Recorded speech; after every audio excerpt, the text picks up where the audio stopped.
Halo teman-teman semua, apa kabarnya kalian hari ini? Semoga dalam keadaan baik-baik saja. Sebelumnya, perkenalkan nama saya Paula Indah Ana Ampun dari mahasiswa Ilmu Kesejahteraan Sosial Stambuk 2018 dengan NIM 180902042. Pada kesempatan ini, saya akan menjelaskan tentang usia lanjut di Indonesia. Dalam hal ini, untuk memenuhi tugas mata kuliah Pelayanan Sosial Lansia oleh dosen Ibu Mia Aulia Lubis Esos Kesos. Selamat mendengarkan.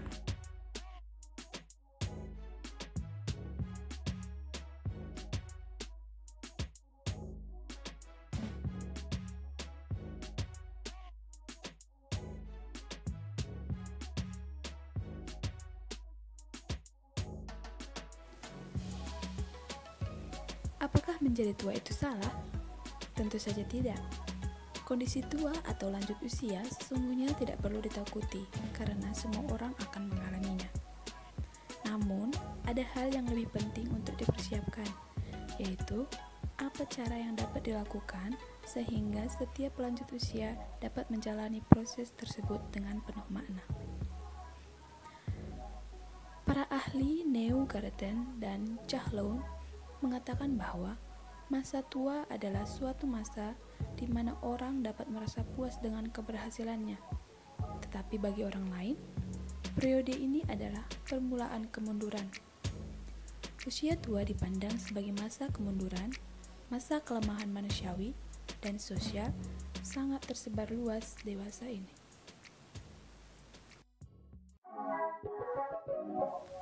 Dari sudut pandang kesehatan, istilah menua atau menjadi tua adalah suatu proses menghilangnya secara perlahan-lahan kemampuan jaringan untuk memperbaiki diri atau mengganti dan mempertahankan fungsi normalnya sehingga tidak dapat bertahan terhadap infeksi dan memperbaiki kerusakan yang diderita. Pengertian ini menurut Nugroho.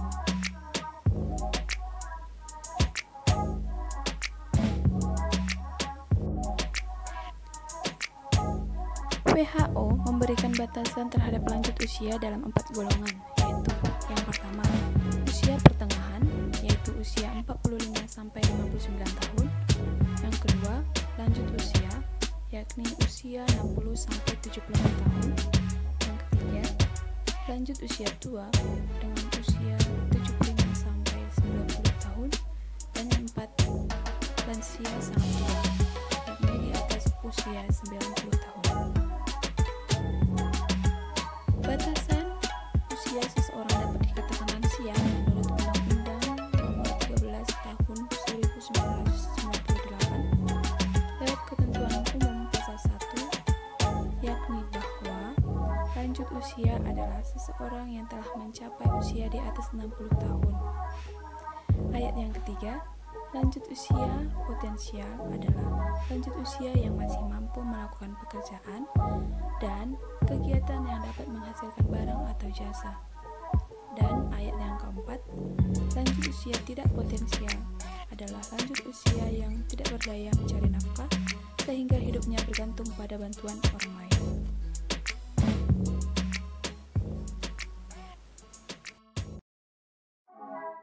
Masalah yang dihadapi lansia secara umum. Secara alamiah, tubuh akan mengalami penuaan yang ditandai dengan terjadinya perubahan bentuk fisik dan fungsi tubuh yang mulai menurun. Seiring dengan bertambahnya usia, timbul juga beberapa masalah yang harus diperhatikan, yaitu 1. Kekurangan nutrisi, yang kedua, penyakit penyerta, yang ketiga, kemampuan berpikir menurun, keempat, permasalahan psikis, dan yang kelima, sering dianggap tidak mandiri. Oh iya, lupa. Satu lagi, isu kekerasan pada lansia juga bertambah. Ini merupakan masalah yang secara umum. Lansia yang terlibat hukum hanya karena kasus sepele. Ada pula kasus kekerasan lansia yang dilakukan oleh anak dan orang terdekatnya. Terkait tentang kekerasan pun dapat terjadi pada siapa saja, termasuk pada lansia. meningkatnya jumlah lansia yang mengalami kekerasan menjadi hal yang patut segera ditindaklanjuti. Lansia rentan mengalami kekerasan karena beberapa faktor, yakni karena permasalahan kesehatan yang membuatnya serba salah dalam melakukan apapun.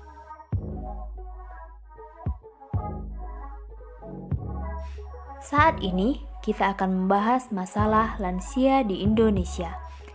Semakin bertambahnya usia, pada umumnya sifat yang dimiliki perlahan mulai berbeda.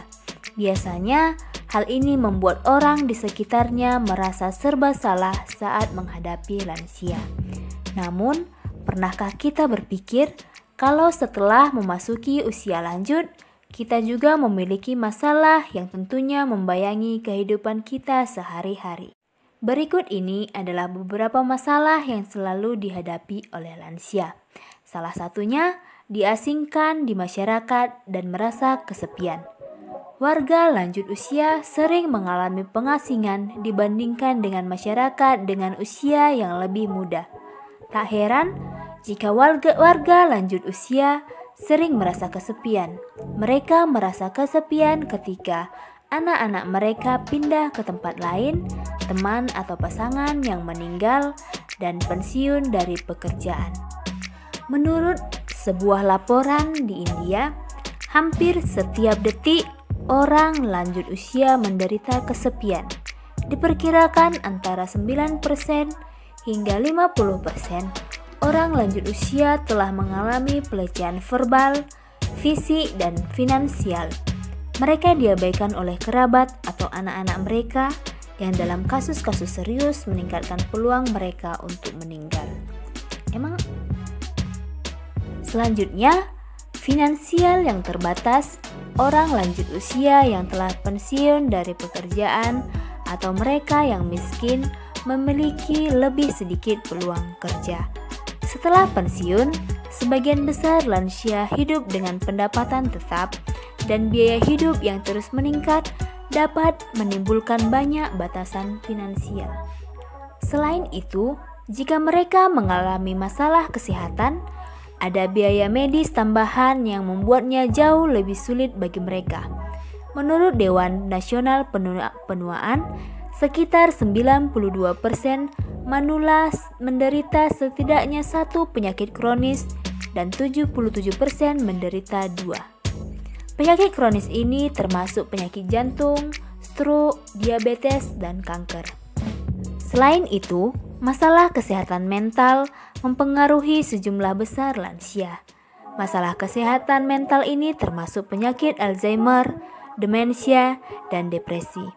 Dikatakan bahwa sekitar 47,5 juta orang di seluruh dunia menderita demensia, yang diperkirakan meningkat 3 kali lipat pada tahun 2050.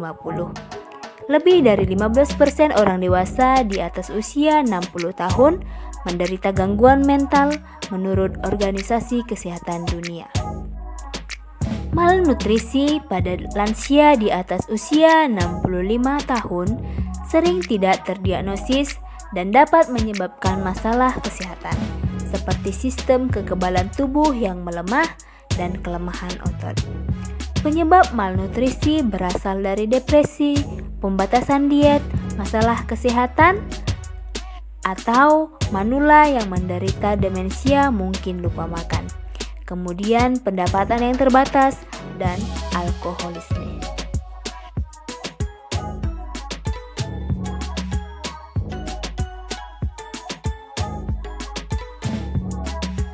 Di tengah kondisi lansia yang sudah pensiun dan rentan terhadap penyakit, seorang lansia diharapkan juga mampu untuk dapat hidup dan beraktivitas sesuai dengan pada masanya. Hal ini menjadi perhatian bahwa kondisi lansia yang siap menjalani hari-hari dalam kondisi zaman yang selalu berubah harus dipersiapkan perlahan dan sebaik mungkin.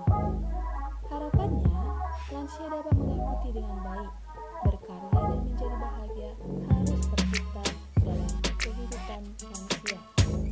Apabila hal ini tidak terjadi, maka akan mengakibatkan kemunduran yang cepat dan berakhir menjadi beban bagi usia produktif. Tantangan yang kini dihadapi oleh lansia pada tahun 2018 2019 ke depan adalah kondisi lansia yang harus bersaingan dengan kondisi lingkungan dan sistem yang jauh berbeda dengan zamannya, seperti penggunaan fasilitas umum berbasis digital, layanan instansi pemerintah, komunikasi seperti WhatsApp, Line, dan sebagainya. Maka lansia mau tidak mau akan berkenalan dengan fitur-fitur terkini untuk keberlangsungan hidupnya. Bagi lanjut usia yang mampu memaknai hidupnya, maka perubahan-perubahan serta tantangan yang terjadi pada dirinya, termasuk gangguan penyakit yang dirasakannya, maka ia akan dapat menerimanya dengan penuh kepasrahan dan kesabaran, sehingga kondisi demikian akan membuat batinnya menjadi lebih tenang dan selalu optimis dalam menjalani kehidupan. Berbeda dengan lanjut usia yang kurang dapat memaknai kehidupannya. Jika dihadapkan problema, maka ia tidak mampu mengelola hidupnya, sehingga dapat muncul berbagai persoalan seperti yang pertama, marah-marah. Bukan marah yang tanpa sebab jelas, hanya marah-marah karena hal yang tidak jelas saja. Yang kedua, sering bermasalah atau berkonflik dengan keluarganya. Yang ketiga, wajahnya kerap tampak murung. Yang keempat, sering berkeluh kesah sehingga membosankan bagi yang mendengarnya. Yang keenam, hubungan dengan tetangganya kurang baik. Yang ketujuh, merasakan ketidakpuasan diri. Yang kedelapan, kondisi selalu menunjukkan super powernya dan menganggap dirinya yang selalu benar. Kondisi seperti contoh-contoh di atas akan membuat lanjut usia kehilangan momen-momen kebahagiaan yang harus didapatnya dalam masa lanjut usia. Mengingat kondisi tersebut, untuk menghadapinya membutuhkan kesadaran dan kesabaran, terutama bagi anak-anaknya atau keluarganya, untuk mengantarkan para lansia dalam memaknai sisa-sisa usianya dengan penuh kesabaran, kepasrahan, sehingga lansia itu dapat melakukan sesuatu yang menyenangkan dan membahagiakan dirinya sampai ke zaman berikutnya. Namun, ada hal lain yang juga penting. Mengapa orang di sekitar lansia perlu memperhatikan lansia? Yang pertama, amanat Undang-Undang Nomor 13 Tahun 1998 tentang kesejahteraan lansia. Dalam undang-undang tersebut disebutkan bahwa lansia juga memiliki hak yang sama dalam kehidupan bermasyarakat, berbangsa, dan bernegara. Yang kedua,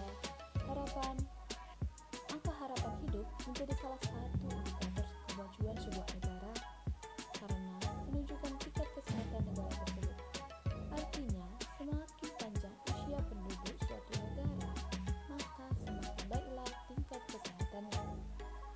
Sayangnya, banyak dari jumlah tersebut telah jauh menurun produktivitasnya karena tingkat kesehatan yang juga menurun. Yang ketiga, lansia adalah orang tua kita.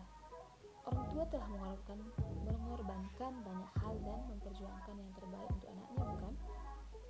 Sebanyak apapun harta tidak akan dapat menggantikan jasa mereka. Berbakti pada orang tua adalah salah satu cara kita untuk berterima kasih kepada mereka. Yang selanjutnya, peran lansia yang dibutuhkan karena memiliki figur kuat dalam masyarakat dan dianggap sebagai pemelihara kesatuan. Lansia tidak hanya orang tua kita, tapi juga orang lanjut usia yang ada di sekitar kita. Sealih apapun kita dengan keilmuan kita tetap saja memerlukan orang tua untuk menasihati kita, karena nasihat dan kasih sayangnya pun akan lebih baik kita rasakan. Yang selanjutnya, lansia adalah kita yang akan di masa depan. Di masa yang akan datang, kita juga akan menjadi lansia. Jika sekarang kita menghargai lansia, sesungguhnya kita akan mengajarkan pada diri kita sendiri, pada keluarga, pada masyarakat, pentingnya nilai menghormati, karena kelak kita pun akan menjadi lansia. Meningkatnya jumlah lansia yang terlantar, menurut Kemensos tahun 2015, Dari 16 juta lansia tersebut, sedikitnya 2,8 juta lansia terlantar dan ada 4,6 juta lansia yang potensial untuk terlantar. Hal ini disebabkan karena lansia di Indonesia kurang mendapatkan tempat, jumlah panti terbatas, dan masalah lansia masih belum mendapat perhatian semua pihak, termasuk keluarga dan masyarakat. Ada beberapa tips untuk meningkatkan kesehatan lansia. Yang pertama, tetap aktif, yaitu olahraga atau senam ringan, berjamuan di pagi hari, aktif dalam kegiatan seperti berkebun dan membuat kerajinan. Yang kedua, makan makanan sehat. Menjaga pola makan sehat dengan nutrisi seimbang dan mengkonsumsi vitamin dapat meningkatkan kesehatan seorang lansia. Yang ketiga, istirahat yang cukup. Menjaga pola tidur dengan durasi 7-8 jam sehari, serta mengurangi minum banyak di malam hari, karena terbangun di malam hari untuk ke kamar mandi dapat mengganggu waktu tidur, sehingga menyusahkan manusia untuk kembali tidur nantinya. Dan yang terakhir, rutin cek kesehatan dan minum obat. Hal lain yang perlu diperhatikan oleh lanjut usia yaitu yang pertama, meningkatkan diri kepada Yang Maha Kuasa, yaitu beribadah dan membaca buku-buku yang bersangkutan dengan hal itu. Yang kedua, melakukan olahraga ringan setiap hari. Yang ketiga, mengembangkan hobi sesuai dengan kemampuan. Yang keempat, tetap bergairah dan memelihara keharmonisan. Yang kelima, meningkatkan hubungan silaturahmi dengan keluarga dan orang-orang sekitar. Yang keenam, tidak merokok dan menghindari minuman beralkohol. Yang ketujuh, mau menerima keadaan seperti sabar dan optimis, serta meningkatkan rasa percaya diri. Yang kedelapan, pilih makanan yang bergizi dan makan sesuai dengan kebutuhan serta cukup. Yang selanjutnya, memeriksakan kesehatan termasuk kesehatan gigi, kesehatan badan, dan lainnya secara teratur. Yang selanjutnya, minum obat sesuai dengan anjuran dokter ketika sakit dan ketika sudah menyatakan bahwa butuh vitamin. Dan yang terakhir, meningkatkan kemampuan intelektual, yaitu tetap kembali mengasah otak, yaitu membaca dan menonton berita dan lain sebagainya. Oke teman-teman, sekian penjelasan saya tentang usia lanjut di Indonesia. Semoga teman-teman semakin memahami dan bertambah pengetahuannya tentang usia lanjut, serta semakin mempersiapkan diri sebaik mungkin mulai dari sekarang, hingga akhirnya nanti saat masuk fase usia lanjut dapat terjalani dengan baik. Nah teman-teman, saya Paula Indah Ampun, pamit undur diri dari podcast ini. Sampai berjumpa di lain kesempatan, dan stay safe buat teman-teman semua.